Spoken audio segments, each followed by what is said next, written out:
स्थान देंगे। शुक्रिया आपका। मैं मनीष सिंधवी को आमंत्रित करता हूं, यूपी में कांग्रेस के प्रवक्ता हैं। इन दिनों अगर आपको अपने झगड़े से फुर्सत मिल गई हो तो क्या आपको एहसास हो रहा है, आपका झगड़ा मतलब जो आजकल समाजवादी पार्टी के साथ आपका ईंट पत्थर का रिश्ता है, तो मैं ये जानना चाहता हूं कि बीजेपी की ओबीसी रणनीति को आप लोग को एहसास है कि वो किस दिशा में बढ़ रहे हैं? नहीं, मुझे बिल्कुल एहसास है और मुझे लगता है ओबीसी को भी इस बात का एहसास होने लगा है कि बीजेपी उनको किस दिशा में ले जा रही है।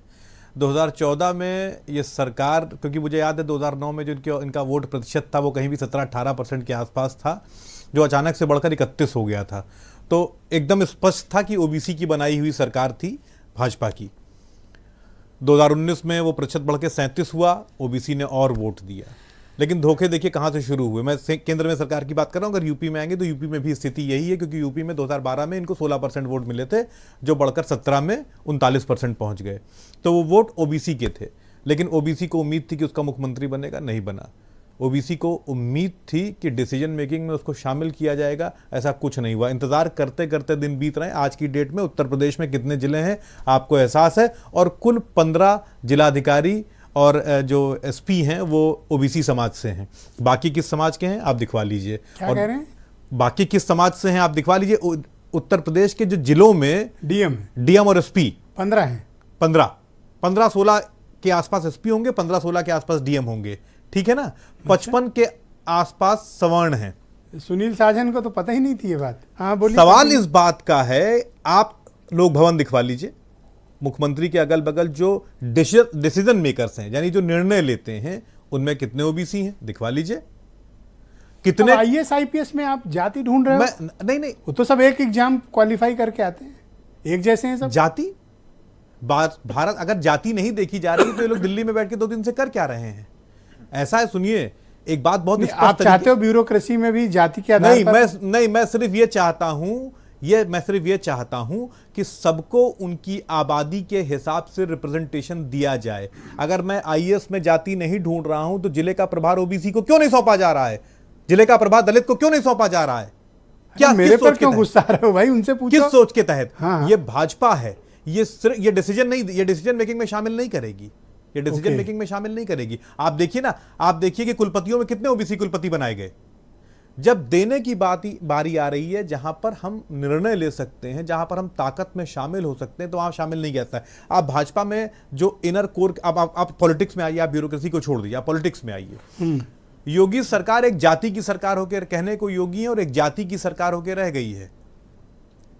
केशव प्रसाद मौर्य जी की कितनी चलती है, ये आप उनसे खुद पूछ लें तो बहुत बेहतर होगा कि क्या स्थिति है उनकी। कहीं कोई ओबीसी पावर में नहीं है। सिर्फ चाहिए क्या? वोट चाहिए। जब इलेक्शन आएगा तो वोट चाहिए, क्योंकि 6 महीने बाद इलेक्शन है, तो दो दिन पूरा। केशव मौर्य की पावर में कहाँ कमी है? डिप्टी चीफ मिनिस्टर हैं, state plane, state helicopter, jet plus security, पूरा प्रोटोकॉल है। किसी के भी पावर का मतलब और दूसरे नंबर पर शपथ ली है उन्होंने मुख्यमंत्री के बाद। हेलीकॉप्टर और सिक्योरिटी नहीं होता है। वो अपने समाज के लिए क्या कर पा रहा है, उसको निर्णय जहां लिए जा रहे हैं, डिसीजन जहां लिए जा रहे हैं, उसमें उसकी सहभागिता है या नहीं है, यह महत्वपूर्ण है। अगर आप इस चैनल पर बैठे हैं तो आपके अगल बगल वो कोर कमेटी के लोग जो आपके साथ इस चैनल को चलाने में निर्णय लेते हैं, अगर वो लोग शामिल हैं। हमारे पास हर समाज के लोग हैं भैया। नहीं, आप जिस दिन कहोगे हम परेड करा देंगे। नहीं, मैं आपके साथ मैं बहुत विनम्रता से कहूंगा। मैं सिर्फ एक बात बताने के लिए मैंने एग्जाम्पल कोट किया है कि वो लोग कौन लोग हैं। तो अगर डिसीजन मेकिंग में क्या केशव प्रसाद मौर्य हैं तो कतई नहीं है, या कोई भी ओबीसी का आदमी।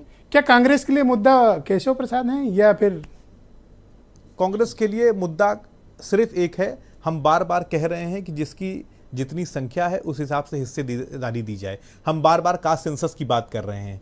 अगर हम ये समझ ही नहीं पाएंगे कि क्या ये आपका प्राइमरी इशू है कास्ट सेंसस? बिल्कुल हमारा प्राइमरी इशू है। हम चाहते हैं कि कास्ट सेंसस हो, हम ये जाने कि किस जाति के कितने लोग हैं, ताकि उस लिहाज से। जब सत्ता में थे तो जो कास्ट सेंसस कराए थे उसको रिलीज क्यों नहीं किए? मैं यहां पर इस बात को कह चुका हूं और फिर रिपीट करता हूं कि 2011 में हमने पहली बार सोशल और इकोनॉमिक कास्ट सेंसस कराया। आप किसी भी स्टैट्स वाले से इस बात को पूछ लीजिए कि जब पूरे देश के आंकड़े इकट्ठे होते हैं तो लगभग 2 से 3 साल लगते हैं उनको कंपाइल करने। 2014 तक सरकार थी, 11 में कराया था, 3 साल का वक्त कम नहीं होता। मैं अपनी बात पूरी कर लूं ब्रिजेश, आपकी राजनीतिक मैं ब्रिजेश अपनी बात पूरी कर लूं, आपका जवाब आ जाएगा। मैं बात पूरी कर लूं, आपका जवाब आ जाएगा। इरिटेट मत होइए, आराम से बात करिए। 2015 के जुलाई में वो आंकड़े तैयार होकर आए। कब? 2015 के जुलाई में आंकड़े तैयार होकर आए। हमने बीजेपी से कहा कि यह हमने क्षमता है, अगर आप 3 साल में डेटा नहीं दे पाए। कंपाइलेशन में वक्त लगता है, क्योंकि होता क्या वो है एक्सक्यूज नहीं मनीष जी। नहीं सुनिए, तो उसमें त्रुटियां होती हैं जातिगत के आधार पर। 46 लाख से ऊपर त्रुटियां सामने आई थी, फिर स्टेट से उन त्रुटियों 3 महीने में बिहार ने सब कर लिया, डेटा पब्लिक कर दिया। अभी देखिए ऐसा है कि 3 महीने का काम नहीं था, आप काम कह रहे हो 3 साल में नहीं कर पाए। उसमें 46 लाख से ऊपर त्रुटियां सामने आई थी, जिनको बाद में सुधारा गया, स्टेट से सुधार मांगा गया। सेंटर लेवल पर जब काम होता है तो हमें 140 करोड़ लोगों को उसमें शामिल करना होता है। मेरा एक और सवाल है, मैं अपनी बात पूरी कर लूं। आप सर लगातार अपनी बात कर रहे हैं। मैं रिक्वेस्ट के साथ, जुलाई 15 में ये डेटा आए, हमने इस बात को कहा कि हमने सर्वे करा दिया है, आंकड़े पब्लिश करा दें। भाजपा ने वो कराने से मना कर दिया गया। और अगर आपको याद होगा तो 28 जुलाई 2015 को लालू प्रसाद यादव, थैंक यू मनीष जी। एक अंतिम सवाल है जी। सुनील साजन के घर पे ईंट पत्थर क्यों फेंक रहे हो?